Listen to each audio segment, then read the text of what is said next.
네, 오늘 4장 5절에 보면 관리들, 장로들, 서기관들이 예루살렘에 모였다라고 이야기하고 있습니다.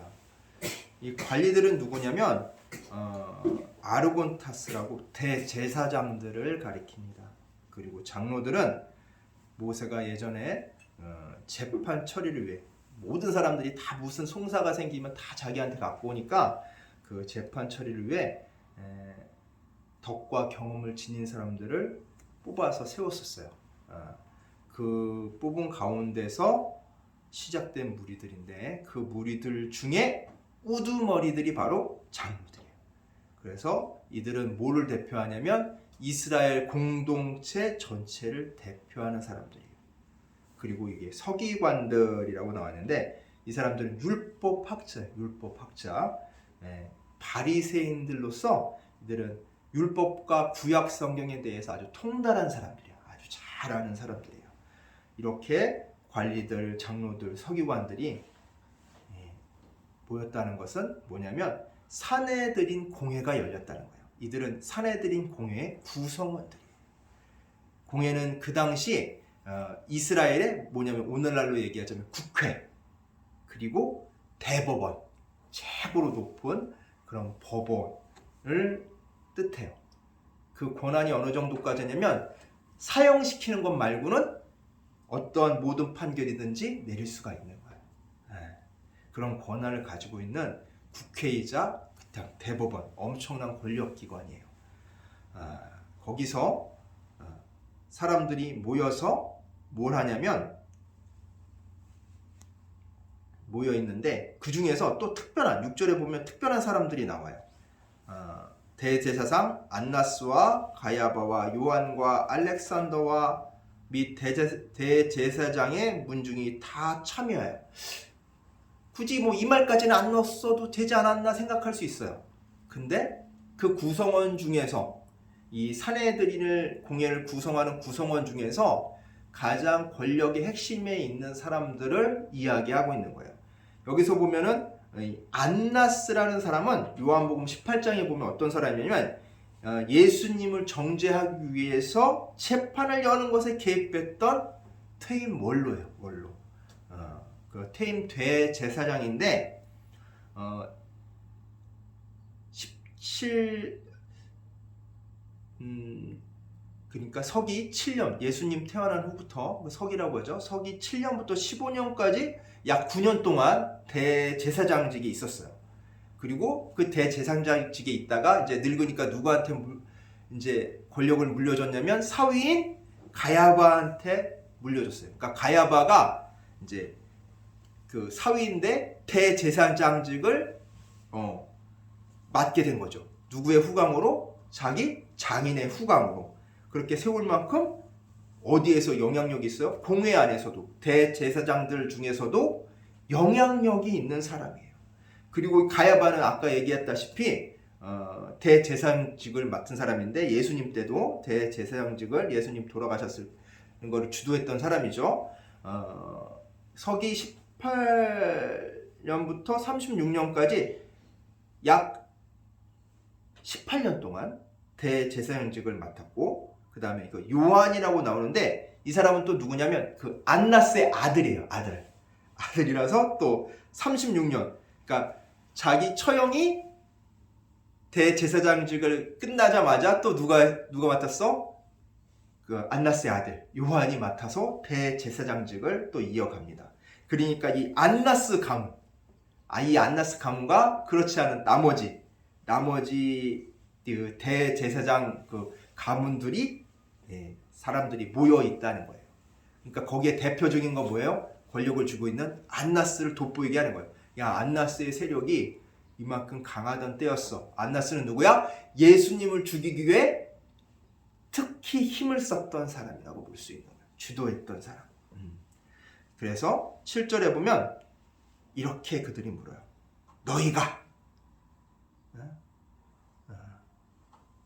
너희가 무슨 권세와 누구의 이름으로 이 일을 행하였느냐. 쫙 사도들을 가운데 딱 세우고 이렇게 신문을 하는 거예요. 자, 여기서 말하는 너희가는 헬라어로 웨메이스. 이게 무슨 뜻이냐면 그냥 너희가 하고 그냥 정중하게 이렇게 얘기하는 것이 아니라 너희 같은 일반 백성이 뭐 속뜻을 얘기하자면 무지하고 능력 없는 너희가 라는 좀 경멸적인 표현이야. 야, 무지하고 능력 없는 너희가 라는 뜻이에요. 자, 그리고 무슨 권세라고 하죠. 무슨 권세냐 뭐냐면 어떤 종류의 능력이라고 묻는 거야. 너 어떤 종류의 능력을 했어? 이건 뭐냐면 신명기 13장에 보면 나오는 알지 못한 다른 신에게 섬기게 꼬시는 능력을 가지고 한 게 아니냐. 네? 그 능력을 가지고 한 게 아니냐라는 표현이에요. 무슨 권세냐 그러면 어떤 종류의 능력이냐, 하나님의 능력이냐를 묻는 게 아니라 너 다른 신의 능력을 가져다가 이런 이적을 보이면서 우리를 하나님 위에 다른 신으로 꼬시려고 하는 거지 라는 뜻이에요. 그리고 누구의 이름, 이거 뭐냐면 누구의 권위와 배경으로 행한 일이라는 걸 묻는 거예요. 그 이방신의 이름이 뭐냐 이렇게 묻는 거예요. 직접적으로. 그렇죠. 그래서 즉 이걸 이제 풀어서 말해보자면 이런 의미예요. 너희같이 무지하고 능력 없는 자들이 하나님이 아닌 다른 신의 능력으로 사람들을 하나님이 아닌 다른 신을 섬기게 하려고 행한 일이지 치유한 거지? 라고 묻는 거예요. 이렇게 들으니까 확 오죠? 네, 확 와요. 야, 여기서 당황할 수 있겠죠. 야, 분명히 예수 그리스도, 하나님의 아들이신 예수 그리스도의 이름으로 치유의 능력을 행했는데 이들은 어떻게 몰아가요? 하나님이 아는 다른 신의 능력으로 몰아가요. 여기 같았으면, 일반 사람 같았으면 그 많은 사람들이 눈을 번뜩이면서 그렇게 물었을 때 아마 쫄았을 거예요. 당황했을 거야. 근데 놀라운 일이 발생해요. 옛날에 계집종이 야, 너 예수의 제자지? 그 말을 듣고 어떻게 해요? 3번 부인했잖아요. 계집종에게도 부인했던 베드로가 180도 달라졌어요. 우리 애가 달라졌어요. 우리 베드로가 달라졌어요. 여기 베드로가 이렇게 달라진 데는 뭐 있어요? 성령님의 능력이 있다고 그래요. 자, 이렇게 보면 8절에 읽어볼게요. 이에 베드로가 성령이 충만하여, 성령이 어떻다고요? 충만하다고. 이게 뭔 뜻이냐면 성령이 답변하도록, 말할 수 있도록, 그들이 물은 그 공격적인 질문에 답변할 수 있도록 도와주신 거예요. 이것은 누가복음에 나오는 이야기예요. 자, 우리 누가복음 12장 11절부터 12절까지 한번 말씀을 볼까요? 누가복음 115페이지에 있습니다. 누가복음 12장 11절부터 12절까지 말씀 한번 읽어주실래요? 찾으신 분 한번 읽어주세요.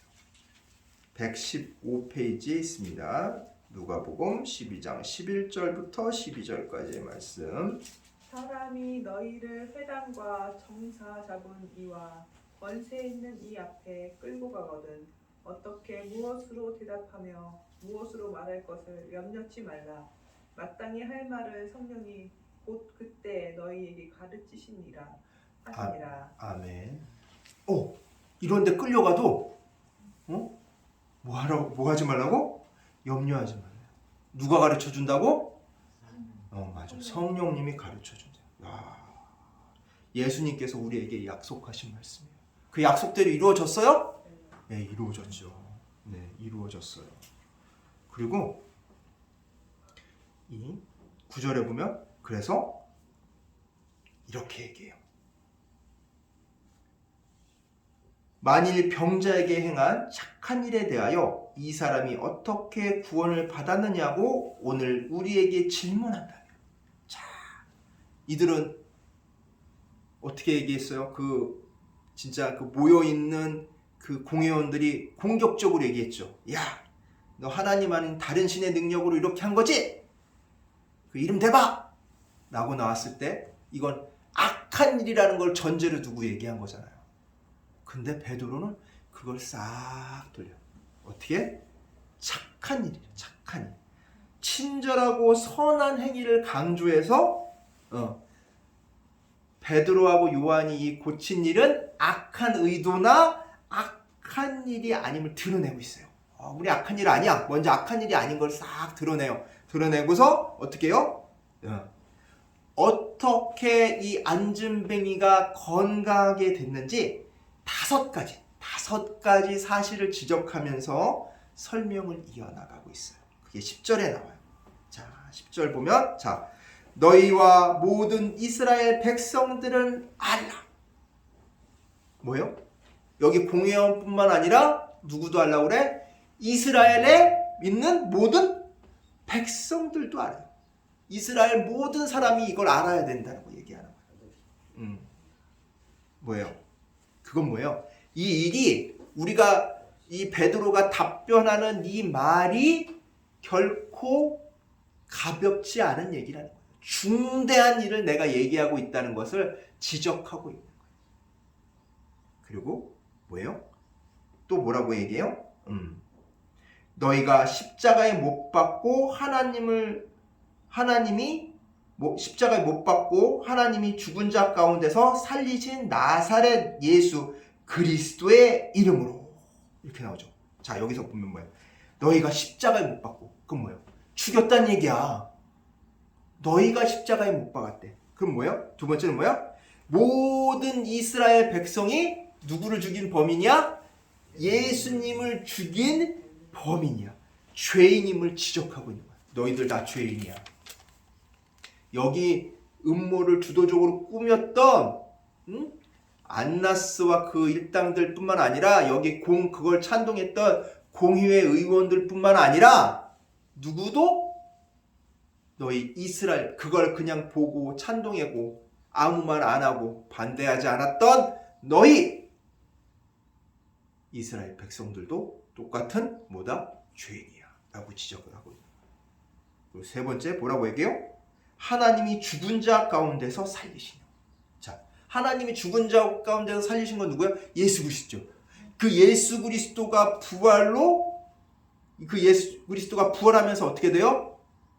어떤 일이 일어나? 하나님께서 예수 그리스도를 죽인 자들이 잘못했음을 지적하고 있는 거예요. 부활했으니까. 죽은 자 가운데 부활했으니까 죽인 사람들이 잘못한 것을 명백하게 하나님께서 드러나게 하는 거예요. 그리고 네 번째 뭐냐면 이렇게 나와요. 그리스도의 이름으로 이 사람이 건강하게 돼요. 누구의 이름으로? 그리스도의 이름으로 건강하게 됐대요. 자, 예수 그리스도의 이름으로 안진뱅이를 건강하게 했다는 거예요. 그건 뭐예요? 7절. 아까 전에 사도들 가운데 세우고 묻되 너희가 무슨 권세와 누구의 이름으로 이 일을 행하였느냐. 야, 너희 하나님이 아닌 다른 신의 이름으로 우리를 그 신으로 꼬시려고 이렇게 한 거지? 이 일을 행한 거지? 거에 대한 뭐예요? 정확한 답변을 하는 거예요. 누구야? 하나님께서 어떻게 해서 살리신 예수라는 거예요. 그러면 이들은 어떤 마음이 들까? 그래서 다섯 번째, 이들에게 확실하게 쐐기를 받는 말을 해요. 이 사람이 건강하게 되어 누구 앞에? 너희 앞에 섰느냐. 건강하게 대해서 다른 데 있는 게 아니라 지금 여전히 구걸하고 있는 게 아니라 건강하게 대해서 누구 옆에 서 있다고? 너희 옆에 서 있대요. 그러면 그 공에 열리는데 누구만 있어? 베드로와 요한만 있는 것이 아니라 그 옆에 누가 있어? 안진뱅이였던 성전 미문 앞에서 구걸하던 그 사람이 멀쩡하게 돼서 두 다리 멀쩡하게 돼서 고침을 받고 딱 옆에 서 있는 거야. 이거보다 확실한 증거가 됐어요. 딱 지적을 하고, 야, 이제 할 말 없지? 하고 명확한 증거로 고침받은 사람을 내세우고 있는 거예요. 자, 그 사람이 옆에 있다는 것을 어디 나오는 14절에 또 나와요. 우리 14절 한번 같이 읽어볼까요? 자, 또 병나은 사람이 그들과 함께 서 있는 것을 보고 비난할 말이 없는지라. 자, 딱 서 있는 거 뭐 어떻다고 그랬어? 비난할 말이 없다고 그랬어. 야, 그러면 어떻게 되는 거야? 그 서 있는 모습을 본 순간 어떻게 되는 거야? 할 말이 있어요? 없어요? 없죠. 예. 야, 그 생생한 모습 때문에 너무 빼도 박도 할 수 없잖아. 뭐라고 할 말이 없는 거야. 이제 공격하고 싶은데 공격할 말이 없는 거야. 그냥 베드로와 요한을 나무랄 수도 없어. 이제는 그 사실을 부인할 수도 없어. 그거 낫다는 사실을 부인할 수도 없어. 이게 완전히 진짜 뿔먹은 벙어리가 돼서 공연이 딱 있는데, 여기 베드로가 또 세게 말을 딱 하고 딱 박아요. 이게 11절에 나옵니다. 베드로가 이렇게 얘기합니다. 이 예수는 너희 건축자들의 버린 돌로서 집 모퉁이의 머릿돌이 되었느니라. 뭐가 됐다고요? 머릿돌이 됐대. 머릿돌. 그래. 이 머릿돌이 도대체 뭐길래? 여기에 나온 머릿돌은 시편 118편 22절에 나온 말씀이에요. 우리 시편 118편 22절 한번 볼까요? 구약 890페이지입니다. 구약 890페이지. 시편 118편 22절. 네, 한번 찾으신 성도님 한번 읽어주세요. 건축자의 버린 돌이 집 모퉁이의 머릿돌이 되었나니. 네, 건축자의 뭐가? 버린 돌이 뭐가 됐어? 머릿돌이 됐대. 이게 뭔 의미냐면 이게 버렸는데, 이스라엘 사람들이 버렸는데 하나님이 어떻게 해요? 귀하게 다시 쓰셨다는 의미예요. 이 의미를 이 베드로만 사용한 것이 아니라 그 전에 마태복음 21장, 마가복음 12장, 누가복음 20장에 포도원 농부에 대한 비유가 있어요. 그 비유를 통해서 예수님이 자신을 뭐로 비유했냐면 머릿돌로 비유한 게 있어요. 자, 그걸 누가 인용해요? 베드로가 인용한 거예요. 자, 잘 생각해보자. 우리가 위급한 상황에 처했을 때, 갑작스러운 상황에 처했을 때 기억이 잘 나요? 안 나죠. 알던 것도 잊어버리잖아. 내 집 주소도 잘 기억 안 날 때 있고, 내 전화번호도 기억 안 날 때가 있어요. 사람이 급작스럽게 힘들고 위험하고 어려운 처지에 딱 하면은 내가 가지고 있던 능력도 제대로 발휘하기가 어렵단 말이야. 근데 이거는 예수님이 예전에 했던 말씀이잖아. 근데 이게 베드로가 이런 어렵고 급박한 상황 속에서도 기억을 해내고 얘기를 했단 말이에요. 야, 이거는 어떤 거야? 베드로가 갑자기 머리가 좋아진 게 아니에요.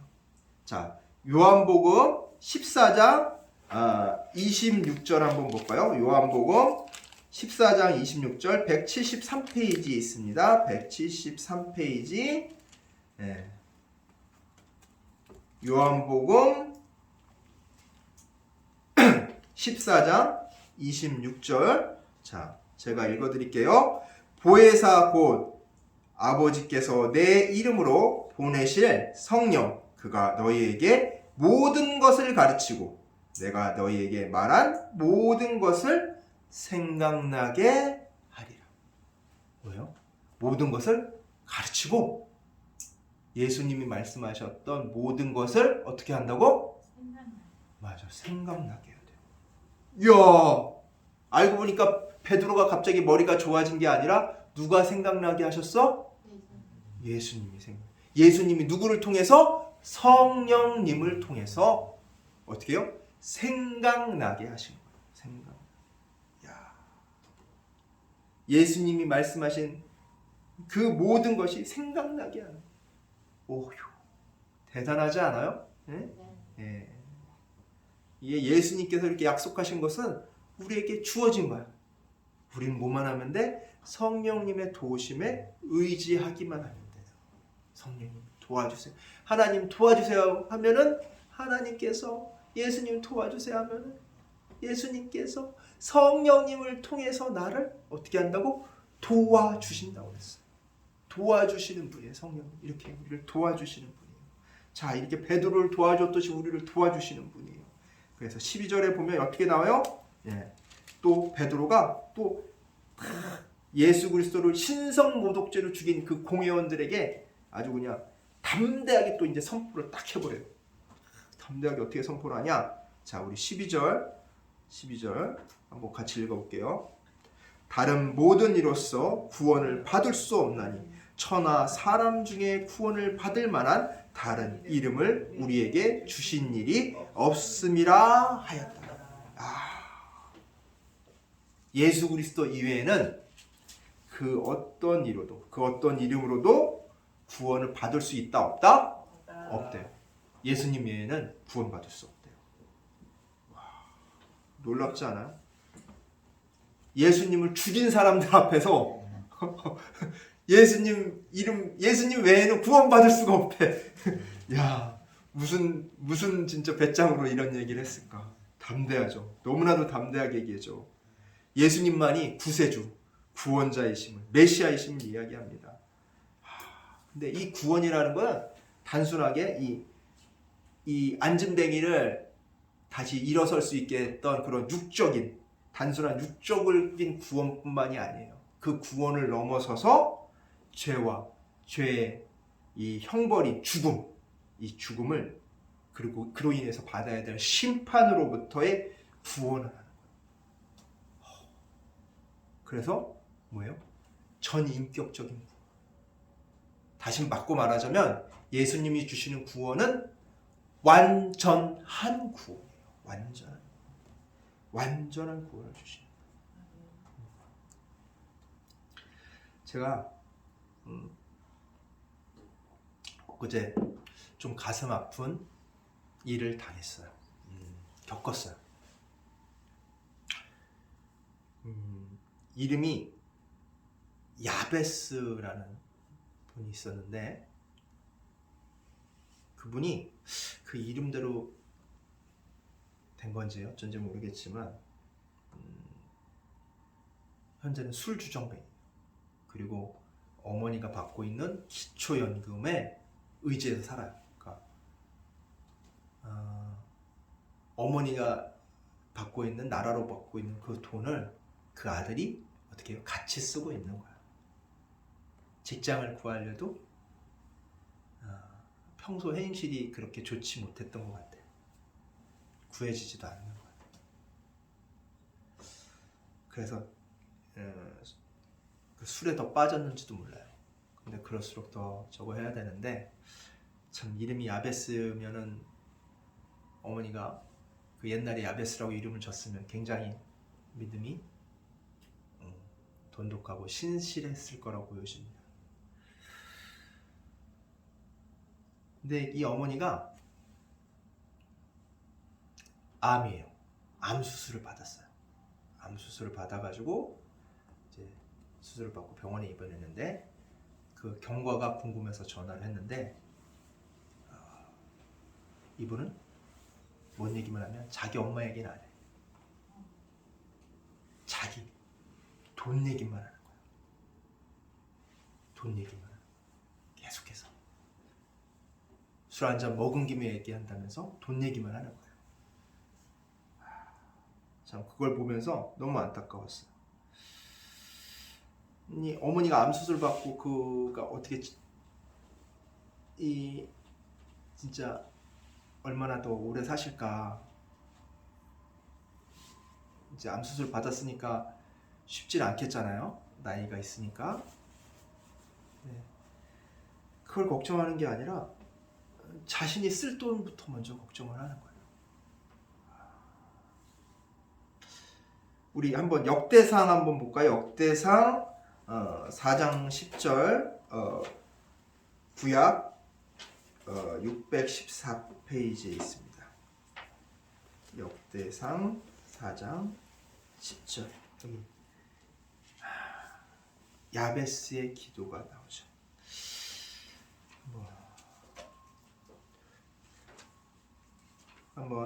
누가 한번 읽어주실래요? 9절부터 한번 읽어주세요.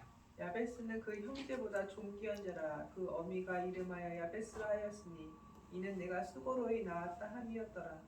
야베스가 이스라엘 하나님께 아뢰어 가로되 원컨대 주께서 내게 복에 복을 더하사 나의 지경을 넓히시고 주의 손으로 나를 도우사 나로 환난을 벗어나 근심이 없게 하옵소서 하였더니 하나님이 그 구하는 것을 허락하셨더라. 아멘.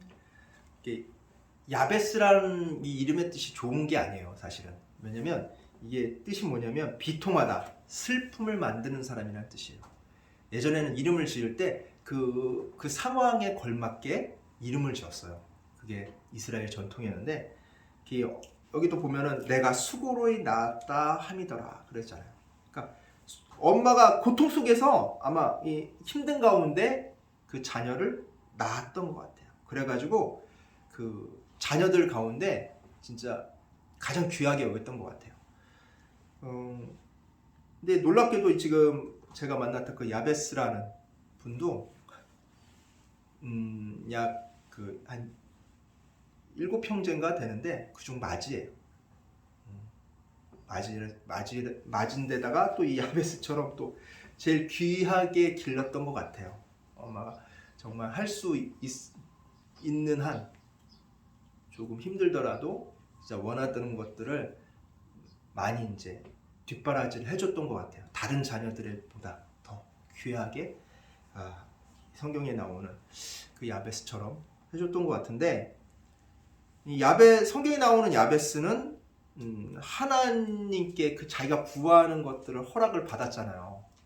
그래서 아마 그 권사님도 그 마음으로 이 야베스란 이름을 자녀에게 지어준 것 같아요. 근데 이 야베스는 그 야베스의 기도를 보면 기도로 하나님께 슬픔으로부터의 보호와 축복을 간구한 거예요. 나를 환난을 벗어나 근심이 없게 되라. 환난과 근심은 슬픔이잖아요. 이것을 벗어나서 정말 진짜 축복해 주세요. 복을 내려 주세요. 라는데 이 기도문을 어떻게 보면은 나의 지옥을 넓히고 막 이렇게 나오잖아요. 복을 주시려거든. 지옥을 넓혀주세요. 그래서 어떻게 보면 세상의 복만 갈구하는 그런 기복적인 열망이 가득한 그런 기도로 보여요. 그리고 그 기도를 하나님께서 이제 허락해 주시는 걸로 이렇게 오해할 수가 있는데, 사실 이게 자세히 보면은 그렇지 않아요. 그래서 한번 이 기도를 한번 자세히 한번 보도록 할게요. 자, 첫 번째 이 야베스의 기도는 약속을 기반으로 한 기도예요. 뭐라고 나오면 야베스가 뭐라고 기도했냐면 하나님께 그냥 아뢰는 게 아니라 무슨 하나님께? 이스라엘 하나님께. 이스라엘을 먼저 붙여요. 누구의 하나님? 내 조상 이스라엘의 하나님이에요. 내 조상의 하나님이라는 거예요. 그게 뭐예요? 약속을 기반으로. 내 조상과 약속하신 하나님께, 그 약속에 기반해서 하나님께 기도하는 거예요. 하나님, 예전에 저희 민족에게 저희 조상에게 이런 약속하셨죠? 그 약속을 해주신 하나님께 제가 기도합니다. 두 번째로 보면 도전의 승리를 갈구하는 기도예요. 보면 뭐라고 해요? 나의 지경. 옛 성경은 지경으로 나오고 지금 성경은 뭐라고 해요? 나의 지역을 넓혀달라는 거예요. 나의 지역을. 내가 그 지역을 넓혀달라는 게 뭐냐면 내 영향력이 확대되는 거예요. 내가 얘기하면 내가 얘기한 것이 그곳에 영향력을 끼칠 수 있게끔 해달라는 거예요. 나의 지역을 넓혀달라는 거예요. 그래서 그건 뭐예요? 도전하겠다는 거예요. 내 그런 일들은 우리가 하는 일도 될 수 있겠죠. 내가 하는 일이나 어떠한 사업이나 어떠한 시험이나 이런 게 될 수 있어요. 그런 것들을 어떻게 해달라고? 내가 하는 그런 도전들이 승리할 수 있도록 간구하는 기도라는 거예요. 그리고 세 번째 보면은 일상 속에 하나님의 인도와 능력이 드러나게 해달라는 기도예요. 이게 어디서 나오냐면 환난을 벗어나 죄송합니다. 주의 손으로 나를 도우 살아가세요. 주의 손으로. 누구 손으로? 남의 손이 아니라, 내 손이 아니라 내 능력으로 나를 돕는 것이 아니라, 다른 능력 있는 사람들이, 돈 많은 사람들이 나를 돕는 것이 아니라 누구의 손으로? 하나님의 손으로 나를 도와달라는 거예요. 그건 뭐예요? 일상 속에 하나님의 인도와 능력을 맛보게 해달라는 기도예요. 그리고 네 번째 보면은 하나님을 보호자로 여기는 기도예요. 그래서 보면 환난을 벗어나 뭐가 없게 해달라고? 근심이 없게 해달라고. 자, 환난을 벗어나 근심을 없게 해달라는 것은 뭐냐면 우리가 나를 보호해주는 사람한테 할 수 있는 거야. 내가 아이였을 때 애들이 엄마나 아빠한테 무슨 일 생기면 어떻게 해요? 다치거나 넘어지거나 그러면 엄마 하고 울죠. 아빠 하고 울죠. 그렇잖아요. 그냥 울지 않잖아. 누구를 찾아? 내 엄마 아빠. 내 보호자를 찾는 거야. 나를 도와줄 사람으로. 그와 마찬가지로 이 어려움 당했을 때 누구를 찾는 거예요? 하나님을 내 보호자로 찾는 거예요. 그런 기도를 하고 야베스는 단순히 복 주세요라는 기도 아니에요. 세상 복 주세요라는 기도가 아니에요. 근데 제가 본 며칠 전에 만났던 그 야베스라는 분은 세상 복문 간과인 것 같았어요. 교회도 여전히 다닌다면서 엄마가 수술을 받고 병원에 있는데 자기는 집에서 뭐 하고 있어? 요구하고 취해가지고 엄마 걱정을 하는 것이 아니라 자기가 쓸 돈 걱정을 하는 거야. 왜? 엄마가 병세가 급속도로 악화돼서 돌아가시면 기초연금을 자기가 받을 수 있어 없어? 그 엄마가 못 받으니까 자기는 그 쓸 돈이 없어지는 거야. 엄마를 통해서 왔던 많은 또 교회를 통해서 왔던 엄마를 보고 왔던 그런 지원들이 일순간 어떻게 해요? 사라질 수 있는 거야. 그래서 엄마가 어떠시냐고 물어봤는데 그 엄마에 대한 얘기는 한마디도 없고 자기 걱정만 자기 얘기만. 그래서 좀 많이 좀 생각을 했어요. 어떻게 보면 우리나라 이 대부분의 관점에서 보면 우리는 아직 효를 숭상을 하잖아요. 그래서 효를 행하지 못하는 사람은 금수만도 못하다고 그러잖아요. 참 많이 생각을 하게 되더라고, 그 모습을 보면서. 근데 말은 엄청 잘해요. 이런저런 얘기, 뭐 AI 얘기도 하면서 막 엄청나게 자기가 받아야 되는데 왜 그런 그 사회적인 혜택을 자기는 받아야 된다, 약자로서 받아야 된다, 막 그런 걸 열변을 토하면서 얘기를 하는데, 왜 교회한테도 그런 걸 요구를 하는 거야. 그런 모습을 보면서 하나님을, 예수 그리스도를, 우리 주님을 물질의 공급처로 여기는 마음이 예수님이 내 삶의, 내 영혼의 구원자라는 것보다 크면 악해진다라는 결론에 도달했어요. 다시 한번 얘기할게요. 하나님이, 우리 주님이 그 주님을 물질의 공급처로 여기는 마음이 우리 주님을 내 삶의, 내 영혼의 구원자라는 것보다 크면 악해진다. 과연 이런 내 결론이 맞는지 안 맞는지 성경을 또 찾아봐야 되잖아. 성경을 또 찾아봤어요. 하나님, 이게 제가 이렇게 결론을 내렸는데 이게 맞습니까? 그래서 성경을 이것을 이야기하고 있어요. 어디에 얘기하고 있냐면 디모데전서 6장 10절에 얘기하고 있어요. 342페이지입니다.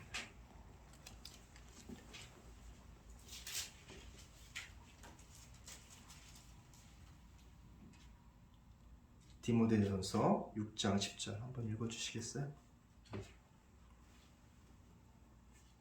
342페이지 디모데전서 6장 10절입니다.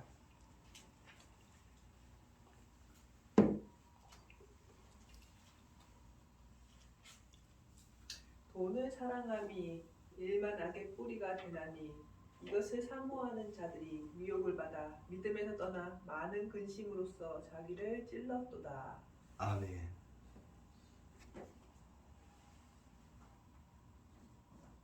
성경에서 이렇게 말씀하고 계십니다. 제가 내린 결론이 틀리지 않았다는 것을 성경을 통해 저 역시 검증을 받았어요. 우리가 어떤 생각이나 결론을 내릴 때 그것을 확인할 수 있는 가장 그것이 진짜 하나님의 말씀인지 하나님이 내게 주신 생각이 맞는지 그것을 확인할 때는 뭐를 통해 확인해야 돼? 성경을 통해.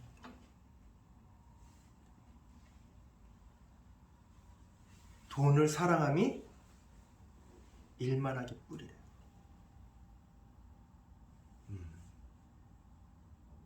돈을 뭐보다 사랑했어? 하나님보다, 주님보다 사랑했어. 그러다 보니까 하나님은 뭘 공급해 줘야 돼? 물질을 공급하는,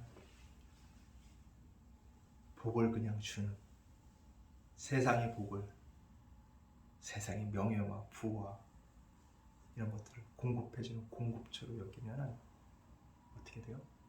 악해진다. 일만하게 뿌리래요. 그런 것들.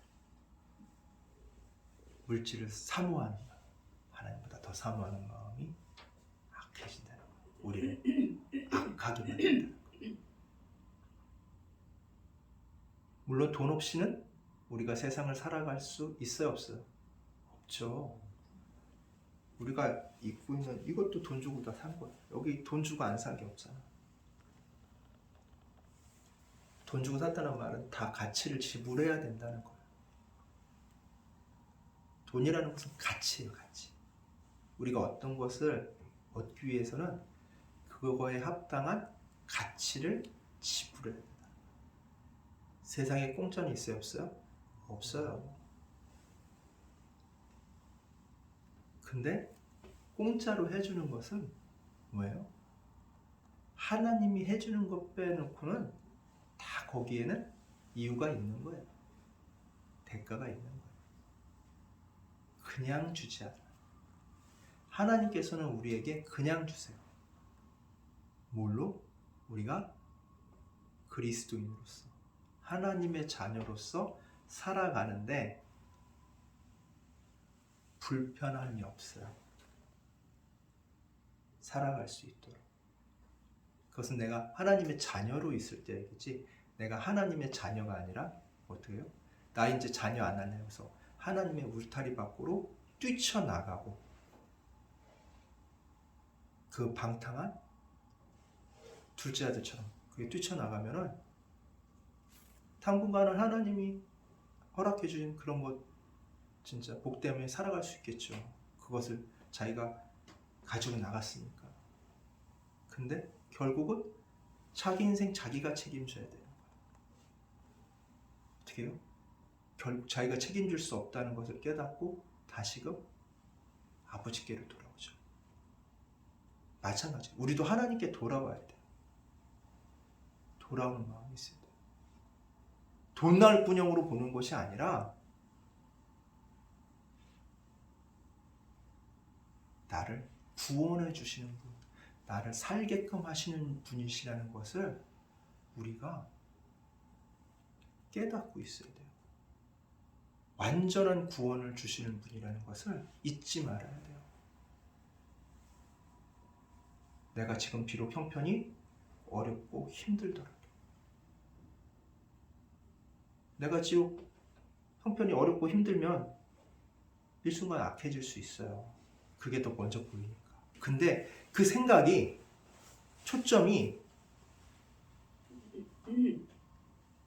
예전부터 하나님은 세상에 복을 주시는 분이야 라고 생각하고 있다면 잘못된 거예요. 하나님은 세상의 복을 주시려고 하시는 것이 아니라 세상의 복을 허락하시는 거예요. 어떻게 허락하세요? 내가 땀 흘린 만큼. 그건 뭐야? 내가 노력한 만큼 그 노력이 헛되지 않게 해주시는 거예요. 그게 하나님께서 우리에게 허락한 세상의 복이에요. 그만 가냥 앉아 있어도 누가 날 다 먹여 살리고 원하는 거 다 해주고 그런 게 아니다. 내가 감당할 만한 일을 해야 되는 거예요. 그 감당할 만한 일을 하면서 또 뭐해? 우리에게 주어진 사명. 첫 번째가 뭐야? 내가 예수 믿고 구원받는 거. 두 번째가 뭐야? 아직 예수 그리스도를 제대로 모르는 사람들에게 예수님이 구원자이심을, 완전한 구원자이심을 오늘날 베드로처럼 어떻게 전하는 거예요.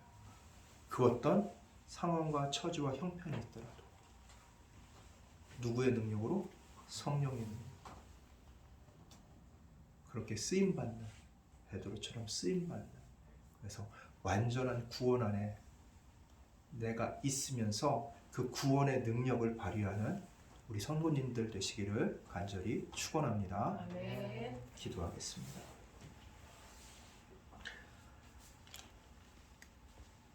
사랑과 은혜가 가득하신 하나님 아버지 감사합니다. 우리 주 예수 그리스도께서는 우리의 죄 때문에 그 어려운 십자가를 짊어지시고 죽음의 길을 걸으셨는데 저희는 주님을 위해 그 어떤 것을 희생할지, 아니 아직도 주님께 바라는 것만 있고 원하는 것만 있고 내어드리는 것이 없는지는 아는지 다시금 저희들을 되돌아볼 수 있도록 베드로를 통해 깨워주시니 감사드립니다. 베드로처럼 담대하게 주님을 전할 수 있는 저희들 될 수 있도록 주여 이끌어 주시옵소서. 감사드리며 우리 주 예수 그리스도의 이름으로 기도드리옵나이다. 아멘.